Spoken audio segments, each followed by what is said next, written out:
नमस्कार, मी हर्षदा स्वागत करते तुमचं माझ्या एका नवीन व्हिडिओमध्ये. आज आपण बघणार आहोत बॅक नेक ब्लाऊज डिझाईन. तर बघा, ही साधी सोपी आणि सिंपल कमी वेळेत होणारी डिझाईन आहे. तर त्यासाठी असा आपण कॅनव्हासची एक पट्टी घेतलेली आहे, ज्याची उंची आहे, आपली बॅक पार्टची उंची आहे तेवढी उंची घ्यायची आपण. याची तेवढी लांब पट्टी आपण तयार करून घेणार आहे. त्याच्यावर असे कटवर्क मार्किंग करून घ्यायचे असे व्यवस्थित, आणि ते व्यवस्थित असे राऊंड आकारात हळूहळू असे कट करून घ्यायचे. तुम्ही राऊंड आकार करू शकता, त्रिकोण पण करू शकता, कुठला हवा तो आकार आपण याच्यावर तयार करू शकतो आहे. तर बघा, हे अस्तरवर असं ठेवून चिटकवून घ्यायचं, वरून इस्त्री फिरवून. हे बाजूला ठेवले ते काठ आहे त्याचे.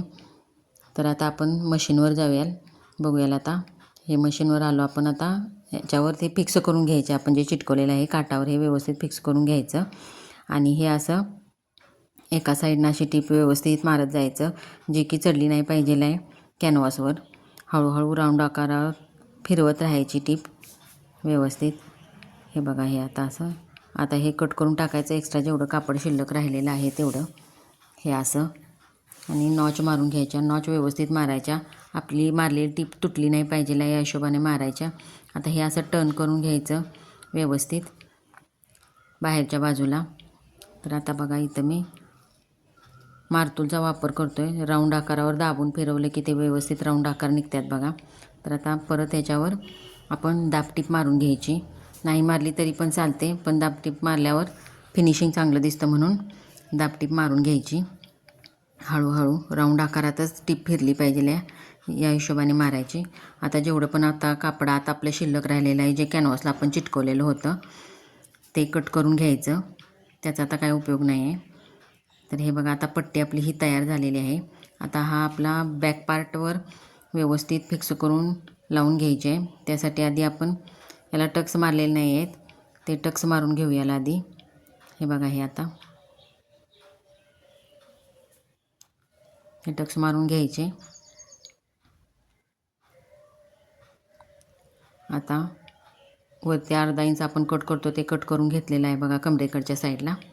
तर आता ही व्यवस्थित आपली पट्टी तयार झालेली आहे, ती व्यवस्थित ठेवायची अशी त्याच्यावर.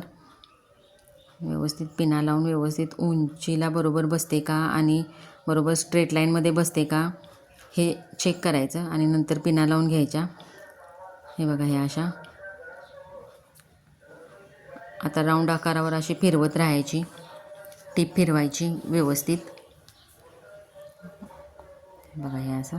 आता हे काठ राहिलेले ते आतल्या बाजूला असे फोल्ड करून वरून टीप मारायची बघा, ही अशी. आता हे झालेलं आहे आपली डिझाईन तयार झालेली आहे. अगदी कमी वेळेत सोप्या पद्धतीने मी तुम्हाला सांगण्याचा प्रयत्न केलेला आहे. अगदी कमी वेळेत खूप सिंपल आणि सोबर डिझाईन दिसते. ज्यांना जास्त झगमगाट आवडत नाही त्यांना ही डिझाईन खूप छान आहे बघा. झालेली आहे आपली डिझाईन ही तयार. व्हिडिओ आवडला असल्यास लाईक करा, शेअर करा. चॅनेलवर नवीन असाल तर चॅनेलला सबस्क्राईब करा नवनवीन व्हिडिओसाठी. धन्यवाद.